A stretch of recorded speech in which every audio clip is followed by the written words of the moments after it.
My friends at MyPillow, my buddy Mike Lindell told me he was coming out with a brand new product. It's called the new mattress topper. So I got the new mattress topper immediately, and I've been sleeping on it now for a couple of months. It's the best thing you've ever felt in your life. Now, you literally have MyPillow foam for support. It's a transitional foam that helps relieve pressure points, and it's ultra soft, patented temperature regulating cover. And I got to tell you, it has a 10-year warranty, a cover that's washable and dryable. It's made in the USA, backed by their 60-day unconditional money-back guarantee. Once you try this new mattress topper, you put it right over your mattress, you will never sleep better. And right now, you, my radio listeners, you're going to save 30% off when you go to MyPillow.com and use the promo code TOPPER. And by the way, Mike will also give you 2 standard MyPillows absolutely free. All right, so try MyPillow.com, promo code TOPPER. Promo code TOPPER for this great deal and the best night's sleep you ever had.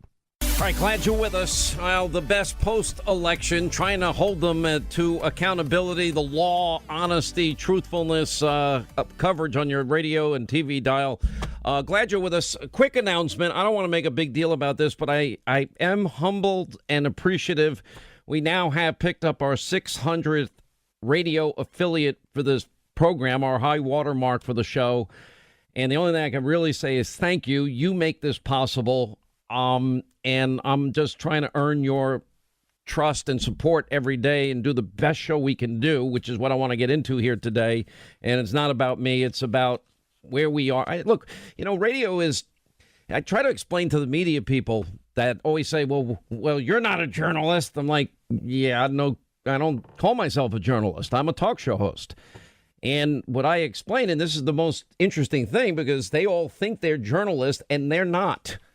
I mean, I have a whole pack on the media, and it is, I don't even know where to begin. I mean, Jim Acosta, rude as can be to the president, and wow, they're going to sue. Jake Tapper, there was a Washington Free Beacon article. Their headline is, CNN's Tapper compares Trump to gangsters after press conference on midterms. They started out doing a dance on the graves of Republicans that didn't show enough deference to Trump. He danced on their graves. I've never seen a president take delight in people of his own party losing. It's like the Godfather film. You can't make it up. The crazy left. Look what they've done to Tucker Carlson and his family and outside the crazy left.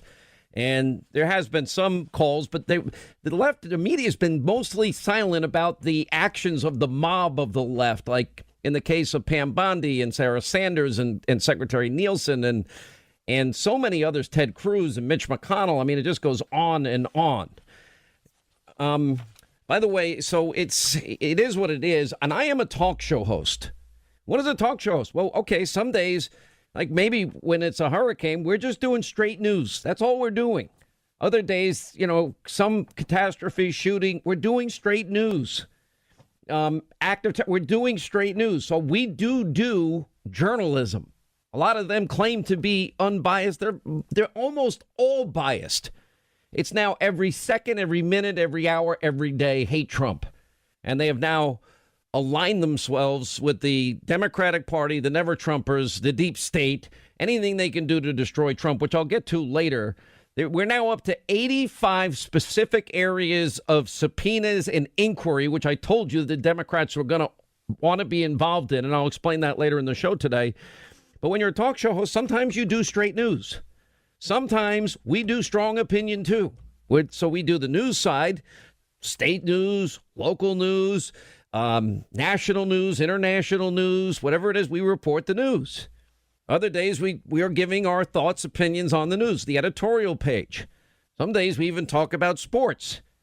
So in other words, I'm saying I am a conservative, but that doesn't mean we've done more investigative journalism than all these so-called news channels on the left combined.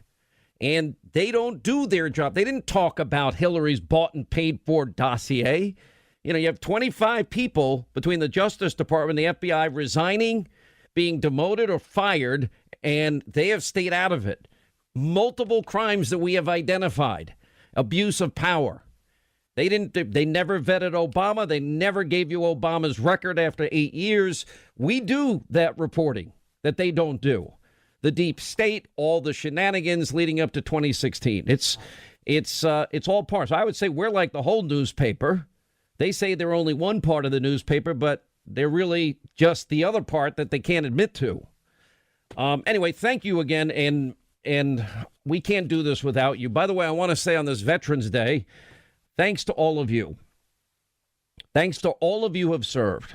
All of you that have given up significant portions of your life out of your love of country, patriotism. There is enormous sacrifice of so many people that just do it because they serve the rest of us, serve the cause of freedom. And we take for granted a lot of the blessings that we have every day. And in large part, many of those blessings are protected because so many are willing to risk their lives for us. And I'll talk more about this later in the program, but I remember my father, like so many in World War II, he went after Pearl Harbor. He signed up 4 long years in the Pacific. I mean, how many guys now have come back because of all these multiple deployments in Iraq and Afghanistan with PTSD? And you think of all the people that died. You think of all the people that have come back disfigured for the rest of their lives now, or have lost limbs, arms, legs, and all sorts of other debilitating injuries. They all do it knowing the risk, knowing the danger, but they do it anyway. Most amazing people ever. And we will honor them coming up later in the program today. Before I get to all that I know you want to talk about, which is Florida, it's another example of how corrupt the media is. There are multiple laws that have been ignored and violated. The court order Friday was very clear. Florida's Constitution was violated by what's gone on in Broward and Palm Beach, more specifically Broward. It doesn't matter. You see, I think I'm like the only person, I don't know if others talk about it. Remember Donna Brazile writes her book, has to describe a phone call that she made to Bernie Sanders, basically acknowledging, there's a lot of funny business going on in the primary process. Didn't want to make that call. You know, we'll pull up the exact quote later, but nobody seemed to care. That is, you know, if we don't have fidelity and if we don't have the confidence that votes are, it's got to be sacrosanct. We can't live in a country where people just decide they're not going to abide by the law or they're not going to play by the rules. And unfortunately, for so many on the left, the ends justifies the means. Poor Bernie Sanders never had a shot. The entire process was rigged against him from the get-go. Why the left, why Bernie supporters were never angrier is bewildering to me. And then, of course, the dirty dossier. Never verified, never corroborated. You know, the dirty tricks of the Hillary campaign, the DNC paying for, sending money. By the way, Mark Elias, this guy down in Florida right now, through a law firm, funneling money. Wasn't for anything legal. Then to give it to Fusion GPS, an op research firm. Then to farm it out to a foreign national, which is not supposed to impact our elections. And then you get the dirty dossier that even Christopher Steele couldn't stand by. But the information then being leaked to the American people, all in the hopes that they're going to believe the lies that Hillary paid for. Then, of course, it's used to commit a fraud on a FISA court. So then you can spy on a Trump campaign associate. And then afterwards, it's used to delegitimize and destroy a duly elected president. It was intended to stop Donald Trump from ever becoming president. I mean, just dirty tactics. Let me give you an example as I lead up to Florida here. There is an Axios poll by Survey Monkey is the place it's called, airing on HBO on Sunday night. Anyway, most Democrats see Republicans as racist and sexist.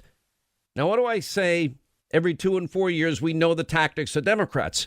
Republicans, racist, sexist, misogynist, xenophobic, Islamophobic, homophobic. They want dirty air and water, Obama's own words, and they want to kill children. They want children to die, and they want to throw Granny over the cliff. This year, they added stuff like Trump's a Nazi, and it even got, more absurd every day. But this poll reveals something that we got to talk about before we even get into Florida. 61% of Democrats view Republicans as racist, bigoted, sexist. That's why we hear this every 2 and 4 years. 31% of Republicans say they view Democrats in the same light. But the suspicions in this poll, Axios managing editor Kim Hart writes that a third of Americans say they'd be disappointed if a close member of their family actually married someone that didn't believe the same as they do. Well, I guess that's, whatever. But 61%. Democrats think that Republicans are racist, bigoted, and sexist. 54 think, and this is their arrogance, 54% of Democrats think Republicans are ignorant. 44% think they are spiteful. And, similar numbers on the other side of that. But I'm just saying, so when we get into the issues of Florida and what's been going on down there and the history of what's gone on down there and the laws that have been literally just ignored and not obeyed down there and not adhered to, you got to understand that this plays a part in it because they think you're evil. 21% actually think, Democrats polled to here, think Republicans are evil. And then 23% of Republicans think Democrats are evil. So what does that? It means for them that the ends justifies the means. And when you look at these developments, down 15,000 votes just mysteriously show up in Palm Beach County. Far worse in Broward County. Remember, on election night, Broward County reported 634,000 votes. 2 days later was 695,000. And then not long after that, it was, we're up 80,000 votes, for crying out loud. And it just keeps coming up. Now, the law states that, quote, Florida law, the canvassing board shall report all early voting and all tabulated vote by mail results to the Department of State within 30 minutes after the polls close. And then it continues.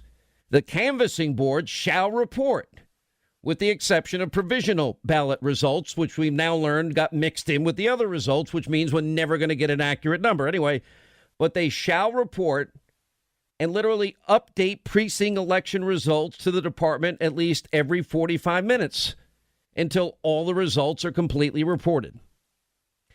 Now, 65 of the 67 counties in Florida, including the Panhandle, where 27 days earlier they had been ravaged by one of the worst hurricanes ever in that area. We saw the devastation. They all were able to abide by the law.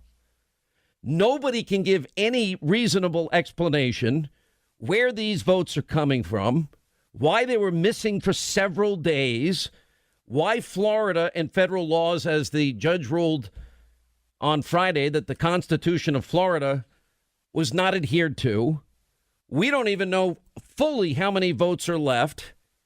And it's pretty scary. And the person that first brought our attention to it was Senator Marco Rubio, when he said that the supervisor's ongoing violation of Florida law requiring timely reporting is not just annoying incompetence. He put out, it's opened the door for lawyers. And I'll get into Mark Elias in a minute. To come here and try and steal a seat in the U.S. Senate and Florida cabinet. Now, we're going to go over the history of all. They have a long history of misconduct here. A long history. How Brenda Snipes still has this job is beyond any comprehension I have. How this has been allowed to continue is beyond, it's 2018. We send election observers to other countries. We need those election observers to come here because of the shenanigans going on here. And I'll spell it all out. I'll spell out the history. And that's something else the media is not just, they won't even tell you the law for crying out loud. They can't even acknowledge that laws were not adhered to when they weren't. Thanksgiving is just around the corner, and as you sort out family gatherings, travel plans, well, don't forget about those you will be missing at the festivities this year. Now, a gorgeous bouquet of multicolored roses is the perfect way to show family and friends just how much you're thinking about them this season. And right now, 1-800-Flowers is giving you, my listeners, an exclusive 24 for 24 offer. That's 24 multicolored roses, $24, $1 a rose. And by the way, they're beautiful. The best flowers ever. 1-800-Flowers. It's the perfect gift that'll bring smiles for all fall celebrations. Multicolored roses, 1-800-Flowers, picked at their peak, shipped overnight to ensure freshness. That's 24 multicolored roses, $24, an amazing holiday offer for bouquets guaranteed to make anybody smile. Just choose 1-800-Flowers. Now to order the stunning bouquet of 24 multicolored roses, $24, just go to 1-800-Flowers.com/Hannity. That's 1-800-Flowers.com/Hannity. This offer ends Friday. By the way, we're going to be updating Georgia, and that governor's race is getting pretty hostile there. By the way, thousands more votes found over the weekend, apparently, according to Stacey Abrams' campaign. We'll get to that. So what am I trying to say here as I lead? We know that they didn't, in these two counties, Broward and Palm Beach, follow Florida state law. I'm going to give you the history in a moment of how this has happened on numerous occasions. And the only reason I brought up the poll about a specific, Democrats' perceptions of Republicans, because this is happening way too much. I think I was the only one. Here's from Donna Brazil's book. Politico printed it. Hello, Senator. I've completed my review of the DNC, and I did find the cancer, but I will not kill the patient. I told Bernie I had found Hillary's joint fundraising agreement. I explained that the cancer was that she had exerted this control of the party long before she became its nominee. Had I known this, I never would have accepted the interim chair position. But here we are with only weeks before the election. Bernie took this stoically.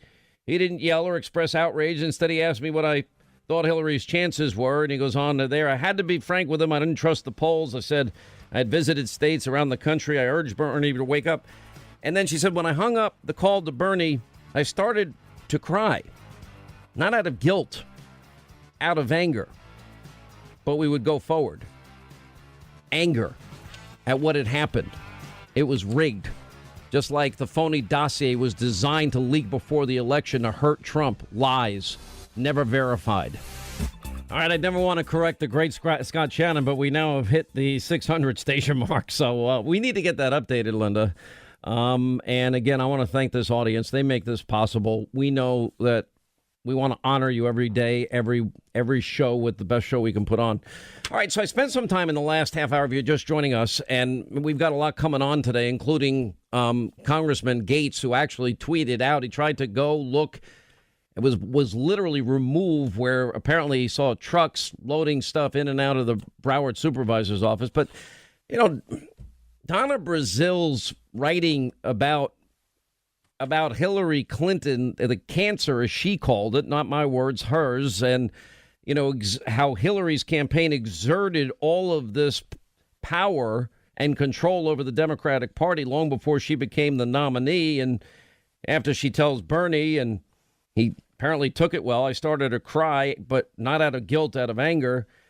This is not new. Hating Republicans to this extent and believing in this poll, Democrats believing that Republicans are racist, bigoted, sexist, ignorant, etc. And by the way, the GOP doesn't have the best views of Democrats either, to be fair. But this happens and nobody seemed to care at the time. Donna Brazil writing that was a profile in courage because we had already known that it happened.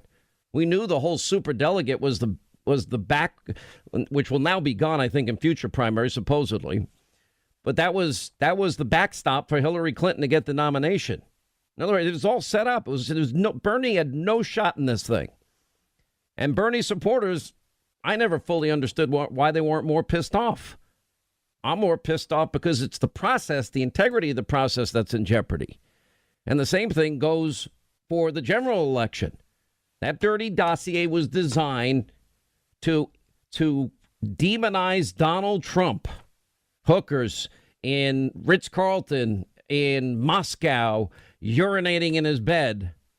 And we now know that Christopher Steele doesn't stand by his own dossier because in an interrogatory, when asked about it, under the threat of perjury charges, he said, I don't know if any of it's true. I have no idea. But they still funneled that information, still fed the media. The media was just too willing to just sop it up and report it, never knowing it's verified because it wasn't or corroborated. But they just knew it was out there. And then used later, of course, earlier to get the FISA warrants by lying to a FISA court and committing frauds on FISA court judges. We'll eventually get back to that, maybe sooner than later. And the irony of all of this, Washington Examiner is pointing out two-time Democratic presidential candidate Hillary Clinton is now staking a claim to what's going on in Florida now, as reports are now swirling that she is looking to try yet another attempt at winning the White House. And in a memo from her Onward Together group, Clinton sought money to pay for the lawyers and the activists to help for the recount. Of course, Hillary wants to get involved. Now, we just had a Broward County judge. This is why judges matter. You have liberal activist judges. All of this, there should have been an injunction immediately and impound and secure these voting machines and ballots, especially in Broward and Palm Beach. It didn't happen. Law and Crime, good website. They point out that Rick Scott's injunction request was denied. He needs to take it further, and he better look fast before, if it hasn't already been, who knows? Nobody will ever know what's gone on here unless somebody just blows the whistle, which has happened in past campaigns, as a side note, in Broward County. So we all know that these laws were not adhered to, that the law that demands that each county, 30 minutes after the polls close, that the canvassing boards are supposed to report all early voting and all tabulated votes by mail within 30 minutes. We also know the canvassing board is supposed to update, with the exception of provisional ballot results, update precinct election results to the department at least every 45 minutes. That never happened. And that's when Marco Rubio said, this is really bad down here. And so all of a sudden in the governor's race, in the Senate race, you go from 57,000 vote lead to what is now 12,000 plus. And that's where we are. Where was the tight control over vote access? Where is the security in all of this? How do you find 83,000 votes when this doesn't happen in any other county? 65 counties obey and abide by the law. These two counties have a history of all of this. The votes can't be traced to actual voter time, location, as the law compels the state to dispose of these ballots. We have no documented way to know if the ballots are legit or where they came from. We have seen malfeasance in Broward County before. We've seen the supervisor of elections, Brenda Snipes' long history of misconduct. Just this past August, a judge ruled that Snipes systematically mishandled mail-in absentee ballots. Last Friday, a judge ruled that Florida's Constitution was violated. 2016, a court found that Broward County broke state and federal laws by illicitly destroying ballots. How is it these people were ever in power again with this history? But, they're saying, well, it's still in good hands. Thousands of votes just go missing for days. And, what do we have going on here? Especially with the history. Floridians have a right to know if their votes are being counted and whether the process is fair. There's more questions than answers in all this, but the sanctity of the vote is what is at stake. And, of course, this is nothing new. Basically, let's just take a page out of Hillary Clinton's playbook. What made Donna Brazile cry, and so on and so forth. Now, Karl Rove has a piece out on FoxNews.com, and he's rightly warning, because the Democratic media spent the entire weekend claiming that there's no evidence of any wrongdoing here. Well, laws being violated is wrongdoing. What they mean is we don't have the Democrats on video doing anything wrong. That's not what we're arguing, what I'd be arguing here. Mark Elias, and I'll get into his history in a minute, but if you look at what's happening, with Brenda Snipes, it's incontrovertible now. There's nothing to argue. Specific Florida laws, specific ones, have in fact been ignored and broken, and the Constitution of Florida not followed. And anyway, Karl Rove, local Democrats in Broward counties are recklessly violating state laws. He's right. We've outlined them for you. Why are they doing it? How do you go from 634,000 votes on election night and then claiming that 840,000 votes after? And the impact of these votes now, the lead goes from 57,000 to 12,000 in the case of Rick Scott. And, Andrew Gillum lost by 75,000. Now DeSantis is only ahead by 36,000.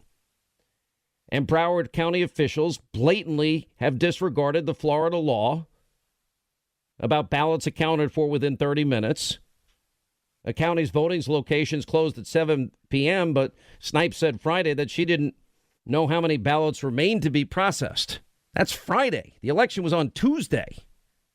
And then 80,000 ballots just happened to be found and counted. And, at 3 in the morning, they're dumping, we've got another 25,000 votes, and most of them go to the Democrats. 800-941-SEAN. Here's a part of an interview that I had, by the way, with Donna Brazile in November. Listen to this. Donald Trump said it was rigged in Hillary's favor. I said it. I believed it. And you confirmed it. And I want you to walk through the process by which you made a promise to Bernie Sanders that you were going to investigate this. And you walk us through the day that you made that phone call in September before the election. And you said, yeah, it was. What I said in the book was that in exchange for bailing out the party, which was broke, the Clinton campaign would get control over certain decisions and aspects of the DNC that made it difficult, if not impossible, for me to do my job. It was unethical, but it was not rigged, and I stand by that. But you said you actually used the word rigged. Of course, because I promised Bernie that I would go department by department and do a forensic test to find out what happened. All right, so there you go. Look at the history of Broward. 2012, Snipes criticized for absentee ballots that never arrived, scanners that didn't work, slow reporting, mounds of ballots that showed up long after election. That's 2012. 2014, Snipes demonstrating incompetence. Even fellow Democrats were complaining about her office, making it difficult for people to vote. Those are Democrats. 2016, allowing her employees to campaign on county time, violating state law by posting election results half an hour before the polls closed, sued for leaving amendments off the ballot. A judge also ruled that Brenda Snipes, that is, office violated state and federal laws by illegally destroying ballots. And in 2017, accusations of ballot stuffing swirled around Snipes' office during local elections. And she even admitted that ineligible voters were on the rolls and had voted. There actually was a court hearing over the weekend, and you have the attorneys for Gillum and Nelson both saying to the judge, as it was pointed out, that it was a non-U.S. citizen. They objected. And the judge goes, noted. Well, by law, you're not allowed there. This is what's going on down there. And if you look at all of this, it's a pattern of this. As they literally, now it goes on and on. Really, we're going to fight to include a non-citizen's vote in Florida? By the way, this guy, Mark Elias, he was involved. He was the lawyer for Hillary Clinton's campaign. And he says, I'm happy. He says, I'm here to win. Happy to see the governor do a little promotional video for me last night. Well, this is not his first rodeo in terms of recounts. In 2013, Elias had a Virginia client ahead by only 165 votes, 0.007%, and he criticized the Republican for not conceding, saying, recounts do not tend to change the results. The next year, he had a client up over 12,000 votes, and he said recounts should only be done when there are a dozen or a few hundred votes separating the candidates. So he'll take whatever. He's a lawyer gun for hire. Nelson is, it's 12,000 votes in this case. Now, all of a sudden, he takes a very different position. So they send him down there. And the judge ruling in favor on Friday night, finding Snipes had violated both the state constitution, the Public Records Act, ordering her to make all voting records available by 7 p.m. Friday. By the way, that deadline was missed, I believe, by Palm Beach in the end. I'm going to tell you, Newt Gingrich had a great column about this. Headline on FoxNews.com, as Democrats try to steal elections, their dishonesty threatens the very fabric of the country. It does. And we have other issues involving what's apparently over the weekend down in Georgia. Democrats announcing over the weekend that thousands of brand new ballots magically appeared in that state in the governor's race between Stacey Abrams and Brian Kemp. In another incredible development, Georgia Democrats now say the miracle of missing ballots will very likely favor their candidate. Oh, what are the odds that would have happened? Washington Examiner reporting that the Democratic Party of Georgia tweeting out that a handful of Georgia counties reported thousands of, quote, new absentee, early, and election day votes not accounted for on election day. Brian Kemp is fighting back, calling it a disgrace to democracy. Urging Stacey Abrams to concede, saying that she's not going to reach the threshold of a mandatory recount of any kind. And this is what we're watching.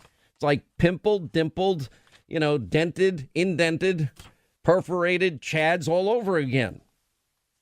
Are we going to enforce the laws or not? You can't. Trump even said an honest vote is no longer possible in Florida. We will never get a real number here. And how this, with all this history, that this was allowed to continue, and the same people get to do this when every year there's these problems. This is just more on a more spectacular level. It's like deja vu all over again. I'm telling you, do we believe in the rule of law? I always said this about Hillary Clinton. Equal justice under the law, equal application of our laws or not. Well, Donna Brazile wrote that it was rigged. She kind of backed off it by that time because she was getting so much pressure when I interviewed her, but she had written it. And now here we are again, just like the dirty dossier, just like 2012, 14, just getting rid of ballots before the time that you're allowed to get rid of ballots. Whatever you want to do, just do. And you stay in power so you can do it again the next election. It's been over 48 hours since the polls closed, and Broward and Palm Beach counties are still finding and counting ballots. And the supervisors, Brenda Snipes and Susan Booker, cannot seem to say how many ballots still exist and where these ballots came from or where they have been. The people of Florida deserve fairness and transparency, and the supervisors are failing to give it to us. Can you just update us where things are on the count right now? Just in general. Could I please get a moment to go into the room and find out? Sure. Okay. When I come back, I'll let you know. But Dr. Snipes, it is now Thursday. Mm-hmm. We are still counting ballots in Broward County. 5 pages or 6 pages for each of the people who voted. But other counties have been able to do it. But other counties didn't have 600,000 votes out there. Well, Miami-Dade did. Well, have you been inside Miami? Never mind. Let me go check. I'll check. But it's a serious issue. It always seems like it is. It's a serious issue with me. I've been doing this now since October 22nd. But if it's a serious issue with you. 22 sites. We ran 14 days. We ran 12 hours. We had a big vote by mail. So don't try to turn it around to make it seem like I'm making comedy out of this. I don't think anybody's made, but the question. But there are serious questions. Why is she done for the moment? We'd like to know how many votes are outstanding. He's going to get us some numbers, guys. He's going to get us some numbers. Yeah. Since the last time we spoke on election night, the evening where I operated with the best information that was available to me. And since that time, more information has come in. More information has become available around the votes that are still outstanding, and really for our need to ensure in this process that every vote be counted. What has changed in that period of time is something familiar to all of our press, which is we've learned in various parts of this state that there are still votes that are outstanding. There is even still in parts of this state some uncertainty around the total number of votes that are remaining to be cast. Let me say clearly, I am replacing my words of concession with an uncompromised and unapologetic call that we count every single vote. That we count every vote. At noon today, supervisors of election from across the state submitted their election returns to the Secretary of State. Those results are clear and unambiguous, just as they were on election night, and I am honored by the trust that Floridians have placed in me to serve as your next governor. I want to express my appreciation to the supervisors, the canvassing boards, and the staffs for working hard to ensure that all lawful votes are counted in this election. It is important that everyone involved in the election process strictly adhere to the rule of law, which is the foundation for our nation. Since the election a few days ago, we have begun our transition efforts to build an administration that can secure Florida's future. With the election behind us, it's now time to come together as a state as we prepare to serve all Floridians. Why can't we watch what's going on, man? We were told you can't be here, so you got to... Who told you that we can't watch what's going in and out of the truck? My supervisor. You want to see my Who's your super? Yeah, I would love to see him. Okay. Well, until then, let's go. All right. Well, you tell me why we can't know what's going in and out of that truck. And what's the name of your supervisor? We'll get all that taken care of. Do you know this? Do you know his or her name? The supervisor's name? Yeah, we'll go get it. Well, what's their name? We'll bring them out to you in a second. Do you know their name? Yes. We'll bring them out. What is it? Will you tell it to me? Bring them out to you in a second. What's on the truck? All right, that last tape was our friend Congressman Matt Gaetz literally being removed from the scene of the recount when he caught some of this activity on video, and he tweeted it out. I took this video as police removed me from where the trucks were secretly loading stuff in and out of the Broward supervisor's office. All of this violating the law. Now, I want to just restate something, and we'll talk to Matt Gaetz in a second. And by the way, hour 2, Sean Hannity Show, 800-941-SEAN is our number. Florida law states this is the law that canvassing boards shall report all early voting and all tabulated vote by mail results to the Department of State within 30 minutes after the polls close. Now, I went through the entire list, how the number goes up and up and up.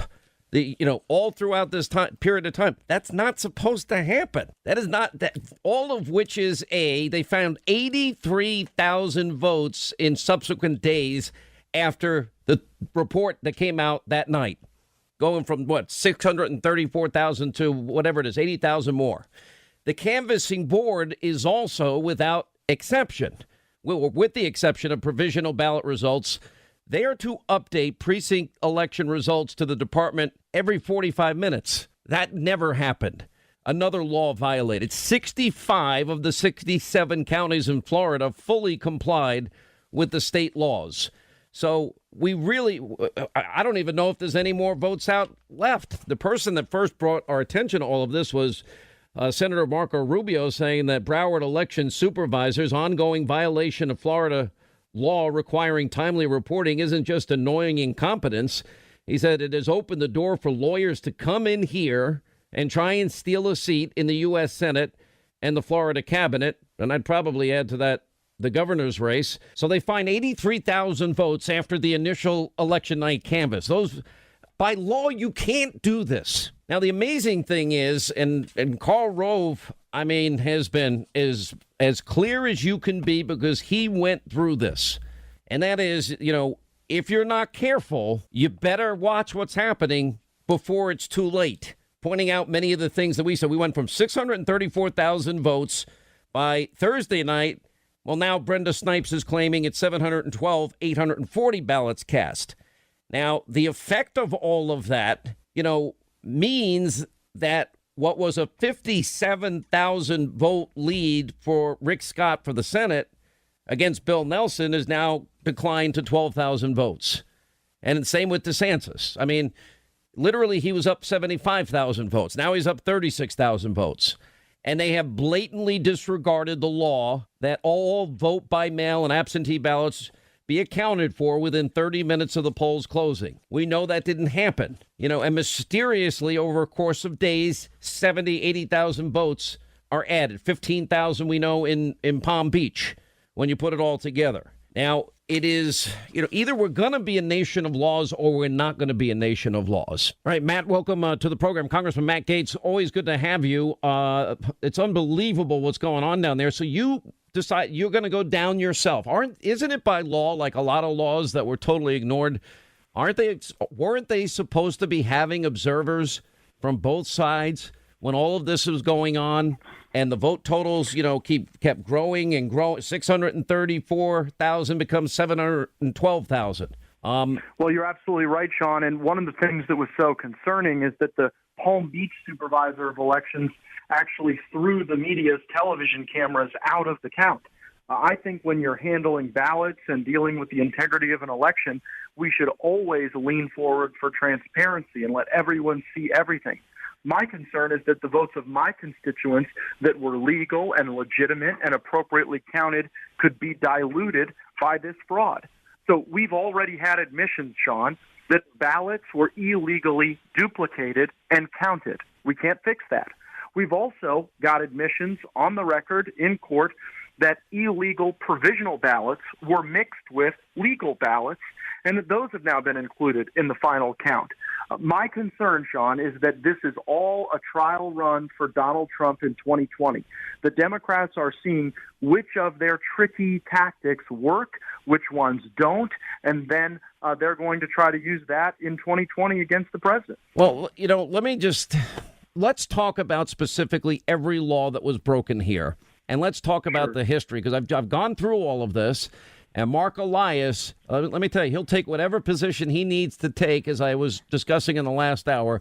So we have very specific laws that demand 30 minutes after the election that these ballots are supposed to literally, and we're talking about early voting, all tabulated vote by mail results to the Department of State, correct? Was that law followed? Correct. That was not followed, and a court order was issued. And then even after the court order was issued, it was not followed. So what about the updating that they're supposed to update the department every 45 minutes until the election results are completed? Did that happen? That did not happen. So, and the question here is, where did all these other ballots come from? And the lack of a chain of custody for nearly 80,000 ballots is the biggest cause of concern. That chain of custody is required to be produced by election night for those ballots that were voted before Election Day, and it simply was not maintained. And then for days, we were unable to know how many ballots had been sent to each precinct, how many had been returned voted versus blank. And here's what the national media loves to say, Sean. They love to say, well, you don't have any smoking gun for fraud. You don't have a video of someone stuffing a ballot box. But the problem is, when you've got these political hacks in Broward and Palm Beach County standing in the way of transparency, standing in the way of evidence, breaking the laws that allow us to make sure there isn't fraud, then that's what creates the ecosystem where people can literally go and steal elections. Here's what I don't understand. The supervisor of elections, Brenda Snipes, has a long history of this misconduct. This past August, a judge ruled that Snipes systematically mishandled mail-in absentee ballots. 2016, a court finds Broward County broke state and federal law by illicitly destroying ballots. That was in the case of the recount of Debbie Wasserman Schultz. Brenda Snipes wants Floridians to think that their votes are in good hands. That's what she's saying. The question I have is, and we now have a judge's ruling in this case that it was unconstitutional in terms of the Florida's constitution. What has already happened here?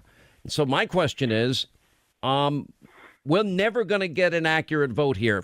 I really do think that Jeb Bush is right when he said that, failing to comply with Florida law on multiple counts undermines Floridians' confidence in our electoral process. We're never going to get an accurate number in this case ever, are we? Well, we've already had a pollution of the vote totals by illegal ballots. That's not a debatable point. That has already happened. Fortunately, Ron DeSantis is outside the margin of fraud in his governor election, so he will be the next governor of Florida. And I think Rick Scott should be okay. But here's what's concerning. I mean, the Democratic Party in Florida is literally holding classes on how to perfect ballots, how to count ballots that they want counted, or how to exclude ballots they don't want counted. Well, they're talking about undervotes. They're talking about overvotes. In other words, if somebody doesn't vote in either the Senate race or the gubernatorial race, they're going to say, well, that person meant to. But if they didn't mark it, they didn't mean to. You cannot make that assumption.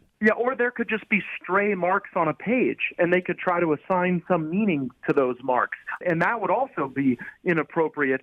And they've literally put out, Sean, the number of votes that they need to. All right, we got to take a quick break here. More with Congressman Matt Gaetz, 800-941-SEAN, toll-free telephone number. You want to be a part of the program. All right, as we continue, Congressman Matt Gaetz is with us. All right, let's go back to when you took this video that you tweeted out over the weekend. You went down.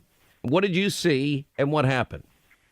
Well, in the middle of the night, there were large trucks that were moving things in and out of the Broward Supervisor of Elections office.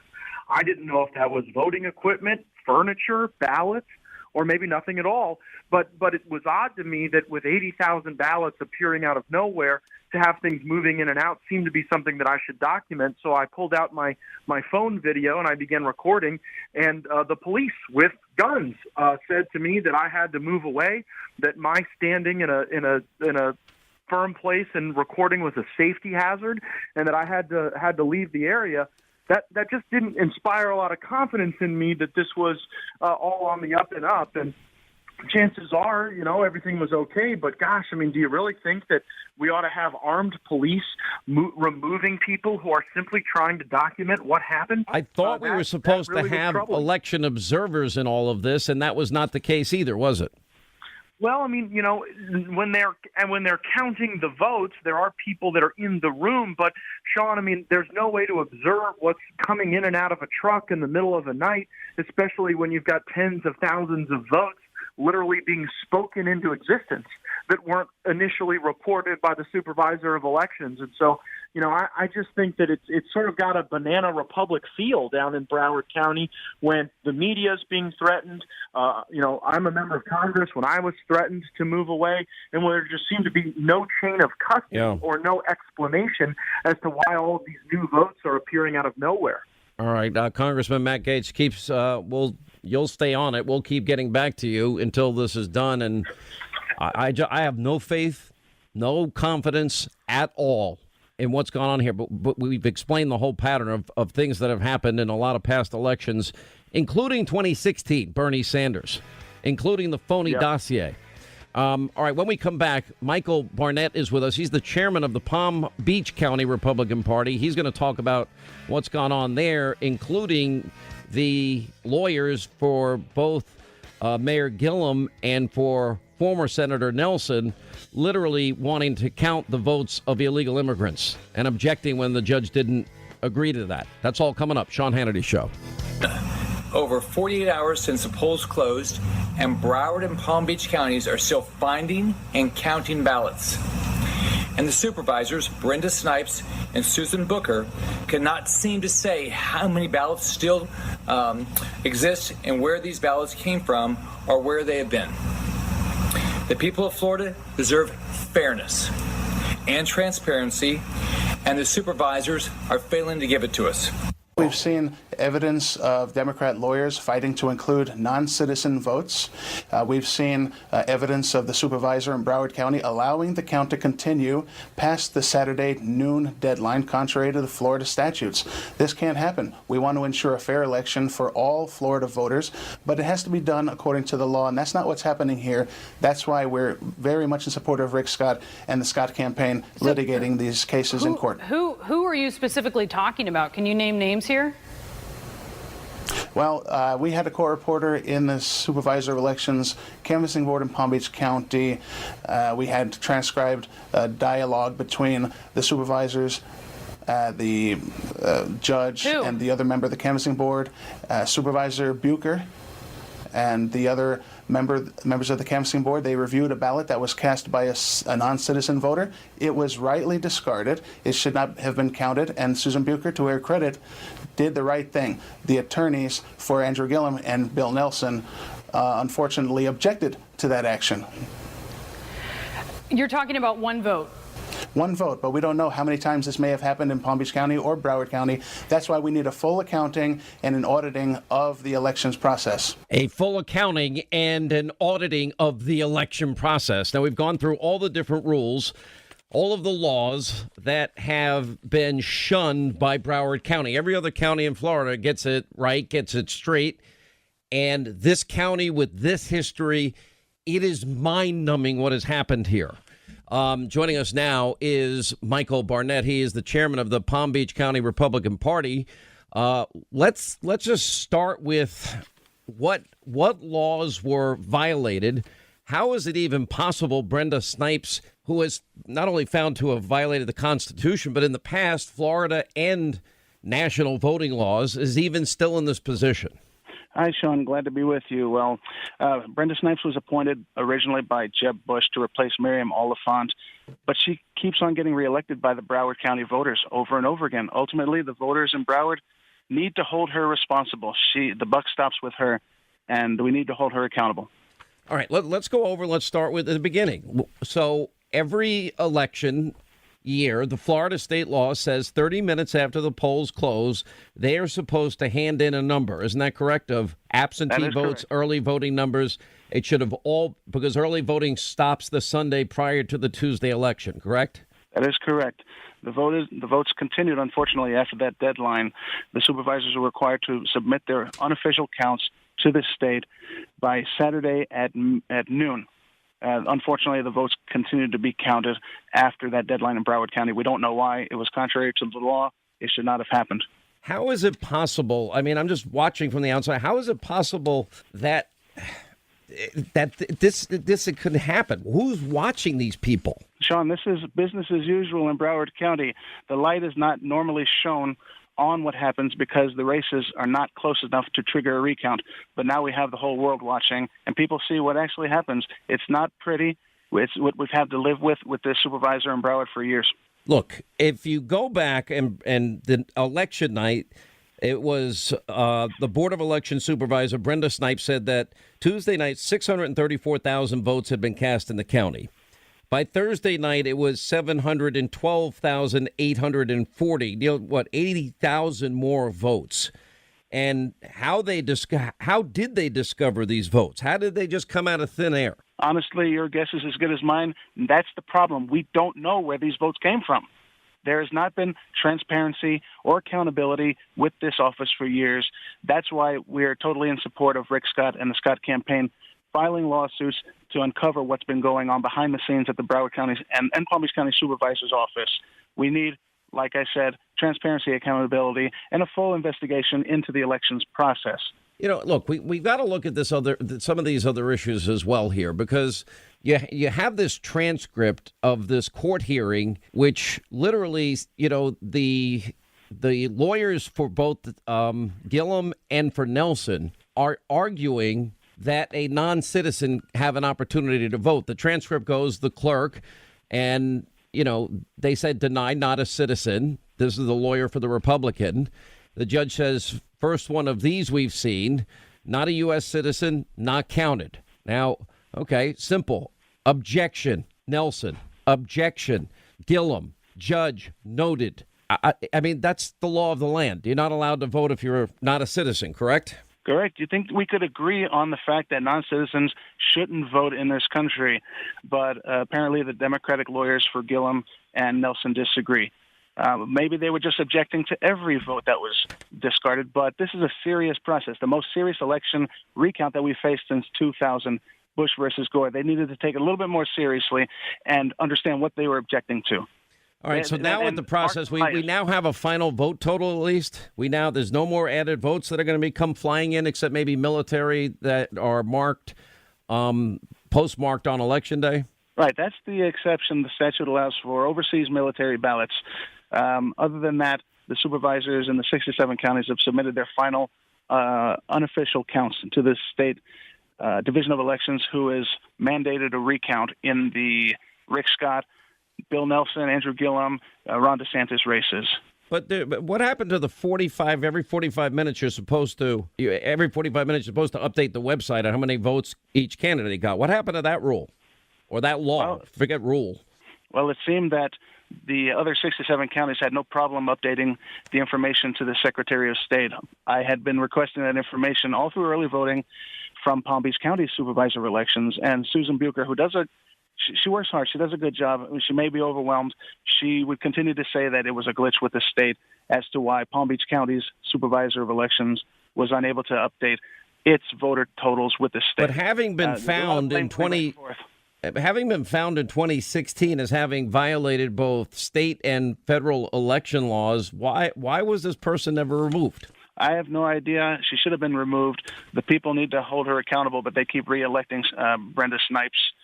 It's unfortunately, hopefully, the fact that the world is watching now will bring attention to what's going on in Broward County, and she'll be held accountable or at least removed. I know Pam Bondi, the Attorney General, has ordered the Florida Department of Law Enforcement to investigate the elections processes in Palm Beach and Broward counties.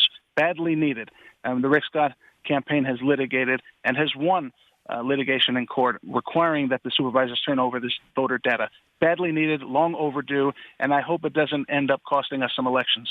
At what point it already did in terms of the Agriculture Commissioner, which is a statewide office, isn't that now has flipped to the Democrat? To Nikki Fried, yes, that is correct.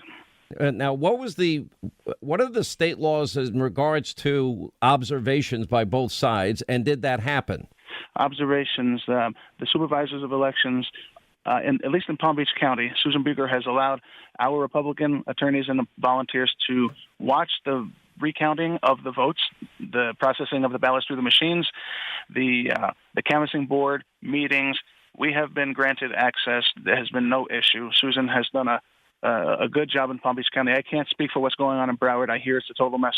Well, the tweet from Jeb Bush pretty much said it all. There's no question the Broward County Supervisor of Elections, Brenda Snipes, failed to comply with Florida law on multiple counts, undermining Floridians' confidence in our electoral process. Supervisor Snipes should be removed from her office following the recounts. Well, what, did she get to finish the job? I mean, that's a little weird. All right, thanks for being with us. We appreciate it, Michael. We're going to stay on this story. We have a lot more coming up in the course of the program today. 800-941-SEAN is our toll-free number. You want to be a part of the program. Big time AJ Houston, Texas. What's going on, baby? How are you? Big time Sean Hannity. What's happening? KTRH land. You know what? Meeting you, having you on stage with me was like the highlight of my life. Same here, big time Sean. Same here. I was so glad you came. Hey, I was just glad to meet a real American. It was unbelievable. And look, I think most of us are real Americans. Let's be, Hey, because after looking at what all this voter fraud is, this is unbelievable, big time, Sean. I mean, we tried to tell the Dems about Obama, and then they come back and they vote these Dems in, knowing that they were going to try to go after Trump. When is somebody going to get locked up? Wait. My biggest question is, where are the Republicans at? Why is just you and Rush and Joe and everybody, why are y'all the only ones out? Why are the Republicans out there? This is I don't see but a few Republicans on TV. The whole band of Republicans. I have no idea how, why it's even possible, none, that these guys didn't see this coming and didn't get in there immediately. It's like they had 3 free extra days and they just kept dropping it by, 10,000 here, 10,000 here, 10,000 here. And hello, at some point you got to say, stop the process. There should have been an injunction filed immediately to stop this. No answers as to actual votes that were taken, multiple laws broken, as Jeb Bush pointed out. And the history is even worse here when you start talking about Brenda Snipes. Remember, 2016, a court found Broward County broke state and federal laws by illicitly destroying ballots. You know, the supervisor of elections here, long history of misconduct. Judge ruling that Snipes systematically mishandled mail-in absentee ballots. Then destroyed ballots, you know, in the Debbie Wasserman Schultz recounts, which were supposed to be saved. These are all laws, no consequences, and you continue in the position. It's insane. It is. And nobody's fired. And then we find out that there's a rental car with ballots in it. Where is how is all these ballots getting all found in these different places? I thought they supposed to be in one place. Why is this woman still working there? But Sean, who can fire her? She's voted in or what? No, she can be fired by the new governor, who's going to be Ron DeSantis. I mean, he and not only that, should be and frankly should be removed from this process, considering how it was handled at this point. Now, exactly. You know, look, this goes back to 2012. Criticized for absentee ballots that never arrived. Bulky scanners that didn't work, slow reporting, mounds of ballots that showed up after Election Day. Then you've got Snipes demonstrating incompetence in 2014 that even her fellow Democrats were complaining about. And then, of course, 2016, allowing employees to campaign on county time, violating state law by posting election results literally half an hour before the polls closed, and sued for leaving amendments off the ballots. And the judge ruled that that office violated state federal laws by illegally destroying ballots. I don't know how many more times one person can get in trouble here, but this is where we are. Well, look, it's a Democrat way. Look at all what Obama and Hillary done. Benghazi, the Pfizer report. Look at that. My question is, again, Sean, I'm going to let you go because, you know, I get excited. Where is the Republican Party on TV letting the people know what's going on? I don't care what station you get. Go on and fight. Trump, the only one fighting. You, Sean, there's a few of us, you know, it always comes down to the few, doesn't it? It's unbelievable. Anyway, I got to run. 800-941-SEAN if you want to be a part of the program. All right, as we continue back to our busy phones, let's say hi to Picasso in Florida. Picasso, you got a minute? It's all yours. Glad you called, sir. Mr. Hannity. Picasso, is it 462? That's what they got to overcome. 12,462. The other race we're going to win. I found a big, huge box of ballots down by a house I think you own in Naples. Should we turn that in? Listen, there's no boxes. The worst part is, with the Democrats in charge, they'll be investigating everything because that's their agenda. It's so funny. I mean, I warned everybody. They're not telling you what they're going to do. Now we've got 100 investigations they want to do to destroy Trump. That's it. The destroy Trump, Pelosi Democrats. There's nothing they're offering to make the country better. All right, I promised you the time. Go ahead. All over that. Let me get you ahead a little bit. On Thursday, Broward and Palm County are not going to be able to do this recount. They've pretty much said that due to their inabilities and so forth. And at that point in time, the 7 lawsuits are going to turn into 70 because the state is going to certify the returns that were turned in on Saturday that show that we've got a winner in the Senate race by 12,400 and such votes, as I mentioned. Yeah, well, those are going to be gone. Although the difference between the DeSantis recount is it's just going to be a machine recount because it didn't reach the threshold to go below that. He'll probably be declared the winner on Wednesday of this week, and by the 19th, Rick Scott should be declared the winner in the Senate race. But who knows what they're going to find? Maybe there's truckloads in Broward County that, somebody dumped in the water that they're going to pull out and say, oh, my gosh, we didn't have these before. How many votes do we need? And we have exactly that number. All right, my friend. Thank you. 800-941-SEAN, toll-free telephone number. You want to be a part of the program. Quick break, right back, and we will continue. Stay right here for our final news roundup and information overload. All right, news roundup, information overload hour. Sean Hannity Show, 800-941-SEAN if you want to be a part of the program. I remember on this Veterans Day, my father, he didn't really want to talk about it much. It was always strange. He spent 4 years fighting World War II in the Pacific. He just didn't want to talk about it a whole lot. So I'd have to tell me about this, Dad. And he had his his Navy knife. He served in the U.S. Navy. And I was always asking, always grabbing it. He was like grabbing it out of my hands, of course, because, you got to be careful. And there were days I'd kind of open him up a little bit and he'd start talking about it. And 4 years of your life in the Pacific with like very little downtime. And that's the story of so many vets on this Veterans Day. And you think of those vets that gave the ultimate sacrifice. You think of all of those people that died slamming the beaches in Normandy, in every war this country has had.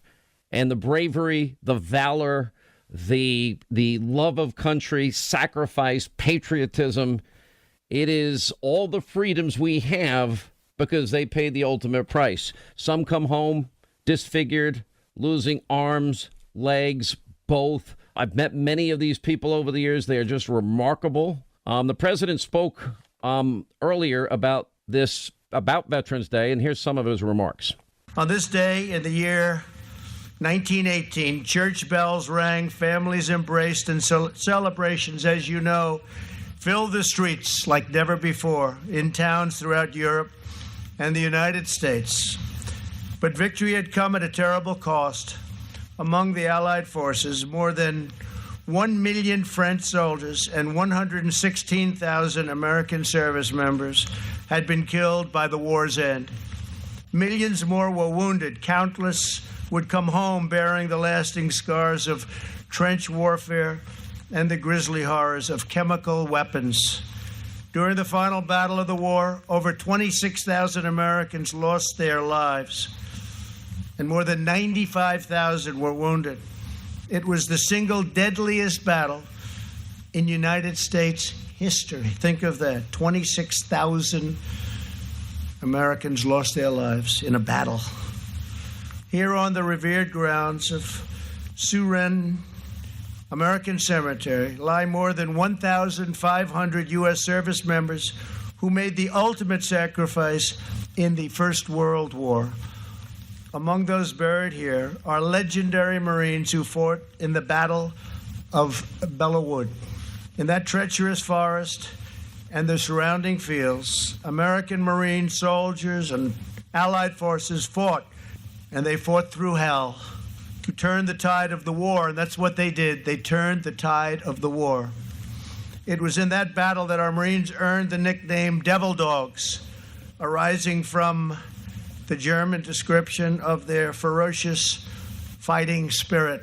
President Macron presented an oak sapling from Belleau Wood as a gift to our nation, an enduring reminder of our friendship sealed in battle. We fought well together. You could not fight better than we fought together. Sergeant Eugene Ware from Hazleton, Pennsylvania, was one of the Marines at Belleau Wood. Eugene raced straight into a barrage of enemy fire like no one has ever seen before to bandage his friend's wounds and carry him back to safety. Months later, Eugene was mortally wounded. He passed away one day after Christmas. His mother would come right here to mourn by the grave of her precious son. She loved him so much. She was one of the thousands of American moms and dads whose beloved children found their final resting place on the hillside of Suren. Each of these marble crosses and stars of David marks the life of an American warrior. Great, great warriors they are, who gave everything for family, country, God, and freedom. The American and French patriots of World War I embody the timeless virtues of our two republics: honor and courage, strength and valor, love and loyalty, grace and glory. It is our duty to preserve the civilization they defended and to protect the peace they so nobly gave their lives to secure 1 century ago. It is now my great honor to present Major General William Matz with an American flag as a symbol of our nation's gratitude to the American battle monuments. The Commission has done such an incredible job. and General, we very much appreciate it. Today we renew our sacred obligation to memorialize our fallen heroes on the soil where they rest for all of eternity. Thank you very much. And General, this is a great honor. Thank you very much. Each and every one of them a hero. Each and every one deserving of our thanks and our appreciation. And I know the vast majority, some 99% of Americans will never, ever serve in the military. We have an all-volunteer army. But I will tell you, unless there's a draft, obviously, and all these people, like during World War II, my father signed up. Just like everybody wanted to sign up. Everybody was ready to fight at that point, especially after Pearl Harbor. And it is a sacrifice. I want to get into this, what's going on. There's a huge Axios article out today, and we better start paying attention to this because on so many different levels, this is going to be the future. A headline on FoxNews.com, House Democrats preparing a subpoena cannon for Trump-related probes. What is the one thing I've been telling you that the Democrats during the election they didn't want to do? Democrats never wanted to tell you what their real agenda was all about. And I kept saying, what did they tell Maxine Waters? Maxine says, they keep telling me not to say it, but I'm going to say it anyway. Impeach 45. No, just don't say anything. And then, of course, they just said, we're going to help with health care. That became the final 2-week talking point. Look, Democrats are at each other's throats, just so you know, because they're apoplectic about the election results and the fact that Trump didn't just win. He defied all of the odds and went out and campaigned. And assuming Florida's in the mix, picked up these Senate seats. Remember, Obama lost 6 Senate seats and 63 House seats in 2010.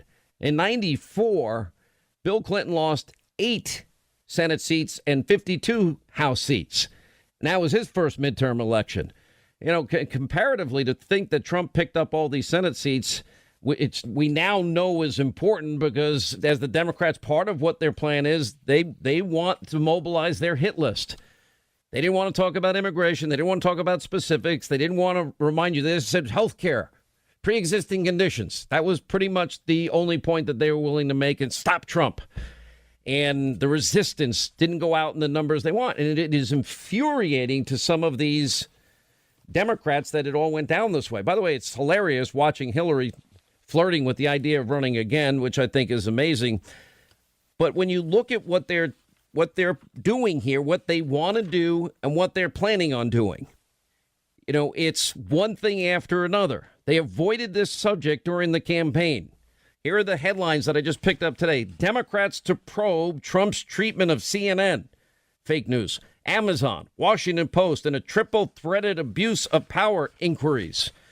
Top Democrat, this will be Nadler, I assume, says that he will investigate whether the White House interfered in the FBI's Kavanaugh probe. Democrats, Nancy Pelosi saying, we don't need Mueller indictment to impeach Trump. We can do it anyway. They weren't saying any of this before the election. You know, Byron York has a piece out as Dems consider impeaching Trump. GOP leaders regret pursuing Clinton.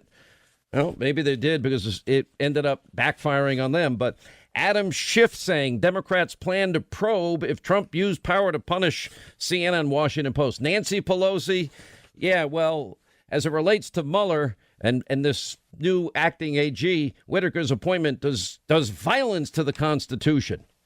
Do you notice all of this? Not one thing, not one agenda item that is going to help continue the progress that we've made. Now, some of you did, hear my warnings and the warnings of others. Some of you, well, you should feel guilty if you didn't get out and vote. We're lucky it came out as good as it did. We really are. You got the House Democrats that'll be running the show. Look at, it's like a who's who. Nita Lowey, 81 years old. She's going to be at the Appropriations Committee. Adam Schiff, great. He's taken over for Devin Nunes as the chairman of the House Intelligence Committee. Elijah Cummings, Oversight and Government Reform Committee. And, they're going to be subpoenaing Trump every second, every minute of every day. Gerald Nadler, 71. I mean, this is like a who's who of people that have been around forever. And Maxine Waters, by the way, I didn't know she was 80 years old, but anyway, she's expected to chair the Committee of Oversight. She's already said, we're going to do to you what you did to us, whatever that means, because she's obviously looking over Wall Street, et cetera. And all of the most liberal, the single most liberal Democrats will be running these committees. Frankly, there are no moderates left in the Democratic Party. They just aren't there.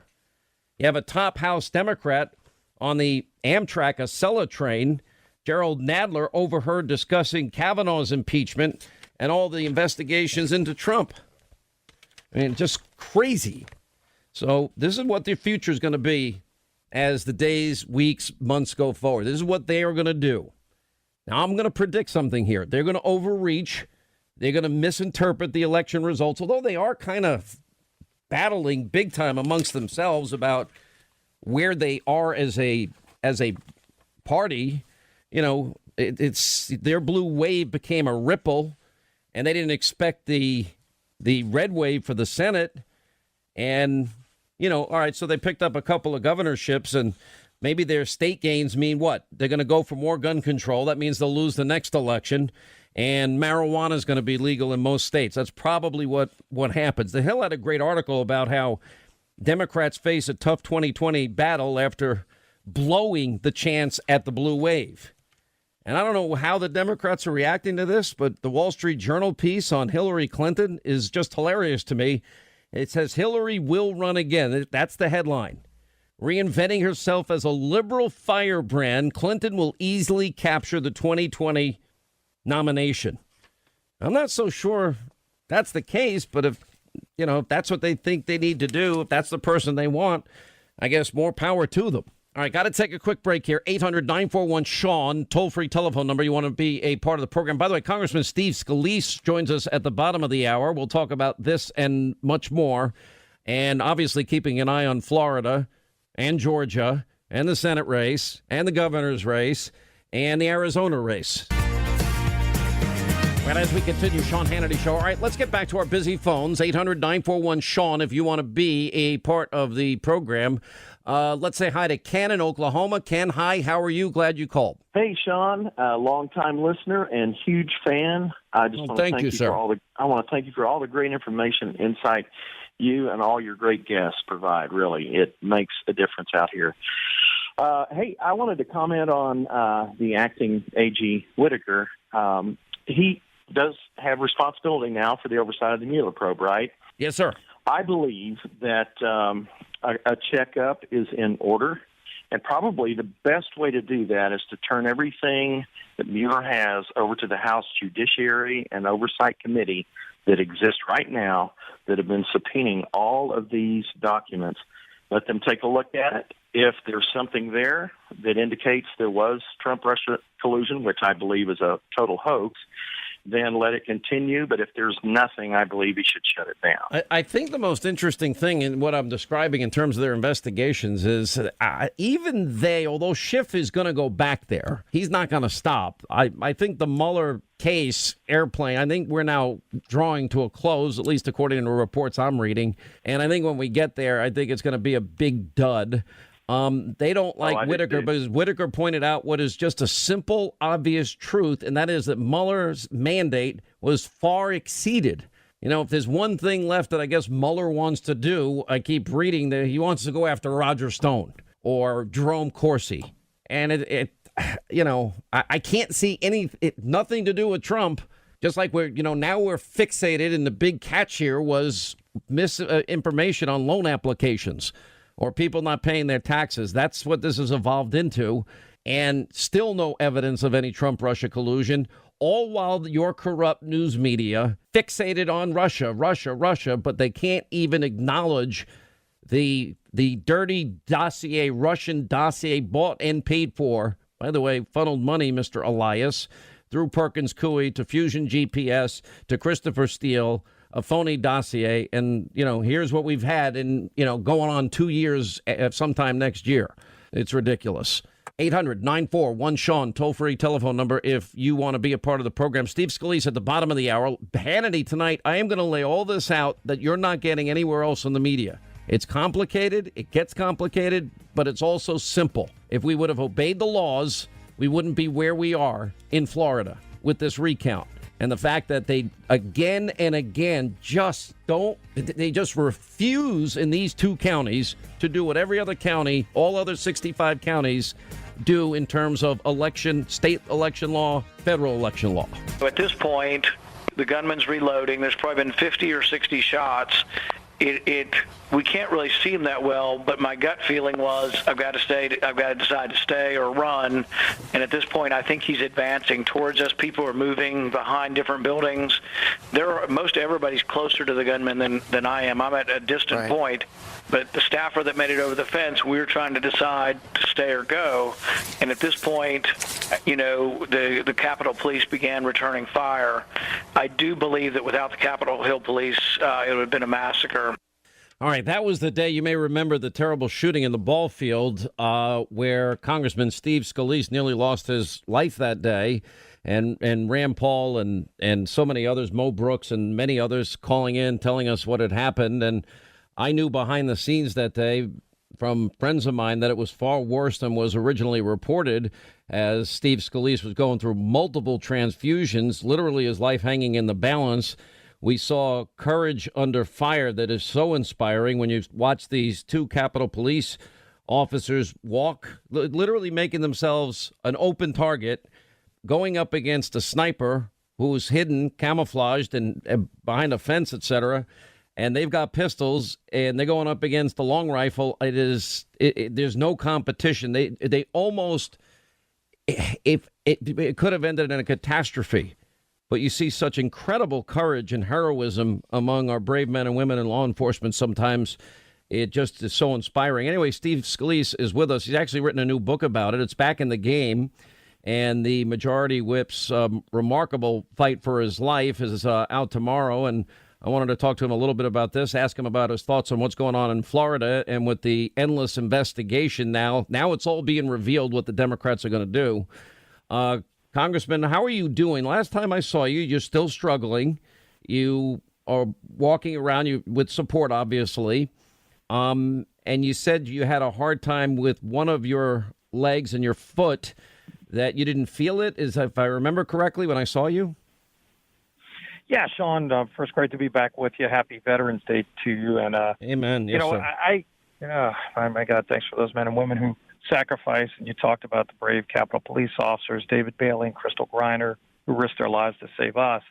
I wouldn't be here today without all of those heroes and the miracles, true miracles from God, that helped me get through the worst times. And I'm still doing 2 days a week of physical therapy, but definitely through the worst of it by far, and feeling great and back to work. And just my left leg has the most damage from where the bullet went in, and my left foot still don't have any feeling in that. But I was able to get down from 2 crutches now down to 1 crutch, and ultimately my next goal is to be able to walk without crutches again. How do you walk when you can't? How do you walk when you can't feel your foot? I mean, I have a brace on my left foot, so right. May have to live with that, but that's okay. I can, I won't be able to run around as much, but I can do all the other things that matter. It was amazing. 1 year later, it was the first play of the game, and it was one of the best plays ever when you were playing second base and you got the guy out. I mean, that was really special to watch. I just, the amazing thing is all of our vets, we're talking about what today is, and, we're observing Veterans Day, and I'm thinking about all these guys that come back from war wounded, like you, or worse. I've been to Walter Reed. I've been to Bethesda. I've met many, many, many of these people over the years, building homes for heroes. They're all good friends of mine, and they come and watch the TV show. And these guys, for the rest of their lives, they're either disfigured, they're blind, they've lost arms, they've lost legs, sometimes multiple arms and legs, and they have to go on the rest of their lives. We're not thinking about that. Yeah, you've got to just pick it up. And, and I get to serve with some heroes like that, too. And, Brian Mast, who's a double amputee from Florida who I serve with, who, he just every day wakes up and he's just a happy guy because he's lucky to be alive and never complains. He just keeps going about his business. And I feel the same way. I'm lucky to be alive too. I've got some limitations, but who doesn't? And you just learn. And frankly, a lot of the advances science has made, medicine has made, because of what we've learned from our men and women in uniform, the heroes that come back home and have had some different kind of injuries. And you think about it, during Vietnam, a lot of the people who died during Vietnam, because of the advances that have been able to be made in science and medicine, may have made it today. And a lot of them do make it to come back home, but they have serious injuries, and we need to do a better job of taking care of them through, whether it's the VA or other hospitals, to make sure that they have the care they need. But that advancement in medicine helped people like me to live. Brad Wenstrup, medical doctor from Ohio, is a congressman I served with. He was on the ball field that day. He was a combat surgeon in Iraq and saw a very similar injury in combat to what I went through, and he immediately came to put a tourniquet on me. And my trauma surgeon told me if I wouldn't have arrived at the hospital with that tourniquet applied just correctly, like it was by Dr. Wenstrup, I would have never made it. And I remember calling over to somebody I knew. I don't remember who, and I remember them telling me privately that it was far worse, and that first 24-hour period, or maybe 48 hours, I don't remember completely, that you had how many transfusions? You were in bad shape. Yeah, I showed up with a zero blood pressure, and my trauma surgeon walked me through all of this after a few weeks after, and it literally, very few people that show up with that low of a blood pressure make it, and I lost all of my blood almost. They had to put 20 pints, 20 units of blood in me. The normal human body takes about 9.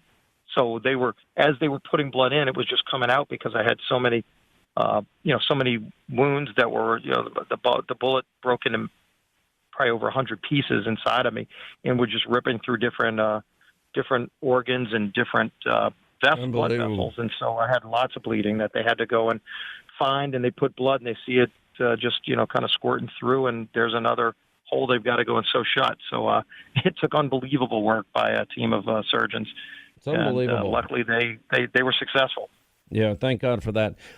Steve Scalise is with us, by the way. He's got a brand new book out called Back in the Game, and his remarkable fight for his life. Out tomorrow. It's up on Hannity.com, Amazon.com if you want to get a copy. I just went through as of now, remember, the Democrats really didn't run on anything except they hate Trump. They kept telling Maxine Waters, don't say we're going to impeach him. They wouldn't talk about illegal immigration in any way, shape, manner, or form. That was the advice of the Center for American Progress and John Podesta. And to date, we have 85 specific, what they're calling House Democrats preparing a subpoena cannon for all Trump-related probes. And everybody from Pelosi to Adam Schiff to Gerald Nadler to Maxine Waters. I mean, there's endless. We're up to 85 examples now. What is your reaction to that? And how do Republicans get anything done? How does the country move when that's their only focus is to destroy Trump? Well, look, Sean, we knew this during the campaign that, they hated the fact that Donald Trump got elected president. The things that we love about working with President Trump so much are the things that they despise, that he's actually carrying out the things he promised during a campaign. You should be rewarded for that. But yet, they wouldn't talk about this in those races where they were spending millions of dollars per race going and flip seats from Republican and Democrat. The candidates would always say, I'm pro-life and pro-gun and I'm against Nancy Pelosi. Well, guess what? Their very first vote as a member of Congress, Sean, is going to be for Speaker. And if they vote for Nancy Pelosi, literally they would be breaking their promise to their voters on the very first vote they cast. A lot of people are going to be watching those kind of votes, that vote and subsequent votes. What did you think of Donald Trump saying that if Nancy needs a couple of votes, she deserves that position, we might get a couple of Republican votes for her? Well, look, I mean, she's the one that they knew was going to be Speaker. They didn't want her in a lot of the swing districts. You notice a lot of Democrats who were in these 50-50 districts that were running didn't want Nancy Pelosi campaigning for them. They wanted her money, and Act Blue money and Michael Bloomberg money, but they didn't want to talk about gun control. They didn't want to talk about the pro-abortion agenda of taxpayer money for Planned Parenthood. They didn't want to talk about any of that. And yet that's going to be on full display. And like you said, the obstruct, resist, harass the president agenda with subpoenas and maybe even impeachment.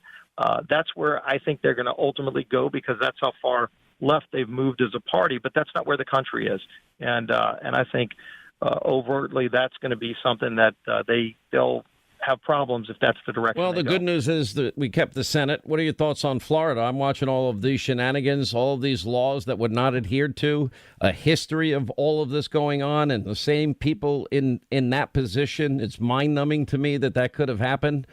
And what are your thoughts on where we are down there? It's corruption and voter theft going on before your very eyes. And I talked to Matt Gaetz yesterday, and I know you've been talking to Matt Gaetz throughout this entire thing, and there are laws that are on the books for a reason. It's to protect every vote from being counted. You want every vote to be counted, but it's also to protect and make sure that if you cast a vote and somebody wants to walk in with a box of 1,000 votes that nobody cast, that those 1,000 votes don't offset your vote and your other 999 friends who voted legally. And so that's what's at stake here, too, is the sanctity of the vote. One man, one vote is the law. And if somebody's trying to bring in votes, fabricate votes that never happened because they see that they're 15,000 votes short, so, go find 16,000 boxes under a bed that were never cast on Election Day, that's not the law. It's illegal. And it might happen in banana republics, but it shouldn't happen in the United States of America. Well, congratulations on the book. Congressman Steve Scalise back in the game. We're glad you're back in the game. And I know you're going to be out and about and doing a book tour. And thanks so much for stopping by. We're glad you're healthy. It's going to be very interesting. Everything that I warned people about will happen in the House. But the good news is they don't have the Senate. They won't be able to accomplish those things. The sad part is getting things done that will be good for people. That's going to be put to the side. And hatred of the president will be at the forefront. And it's going to be they'll overreach. It's going to be fun following them. And every day we will be all over it. So, Steve Scalise, thanks for being with us. Great being with you, Sean. Thanks. 800-941-SEAN if you want to be a part of the program. All right, let's hit our busy phones now. 800-941-SEAN, our number. Dan is in California. Dan, by the way, our thoughts go out to all of you out in both northern and southern California. I don't want to get into any political debate about forestry because I don't know anything about it, to be honest. But it is devastating what we're seeing on TV. How is it where you are? Yeah, Sean, it's not bad. I mean, in the central LA area, the winds are kind of keeping it from blowing down here. But it's you can. And Malibu's a little bit north of you, where a lot of these fires are raging. Yeah, it's northwest of us, and luckily the winds are keeping it concentrated in that area. I mean, the amount of smoke, the amount of loss of property, it's devastating. It's unbelievable. I lived out in Santa Barbara not long after I left. Hope Ranch was decimated at the time, which was one of the nicer neighborhoods in that town, and it was terrible. Oh yeah, and these are major homes, Sean. I mean, these are multi-million-dollar homes, and it's whether it's a multi-million-dollar home or a shack is a shame that what people are losing here. I was listening to your conversations with Congressman Gaetz and Scalise, and about how the lack of chain of custody is the biggest basis for his concerns. That's what Gaetz was saying, and I agree with you. The Democrats say there's no smoking gun for fraud, but the chain of custody requires that there's got to be a trail that's unbroken, where something's been, who collected it, who handled it, with no gaps. And this, as you've been saying, Sean, this doesn't exist here. And my two comments are, what bearing does this have with the investigation? Because if this was a criminal investigation about evidence and you break the chain of custody, then the evidence is not admissible anymore.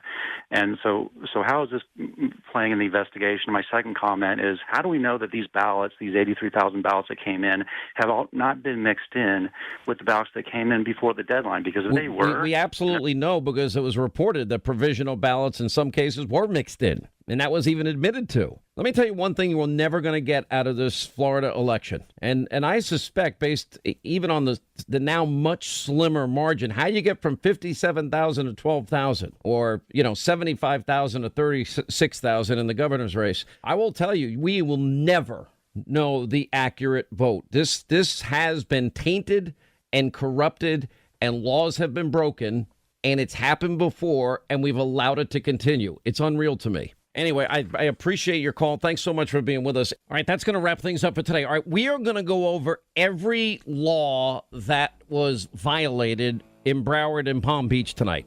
We are going to go over every example of the history of the Democrats tonight. We will have news and information. Look, we're either going to be a nation of laws or not. We have Matt Gaetz. Remember, he was thrown out of the polling place. J. Christian Adams, Tammy Bruce, Greg Jarrett, Steve Scalise, all coming up 9 Eastern, back here tomorrow.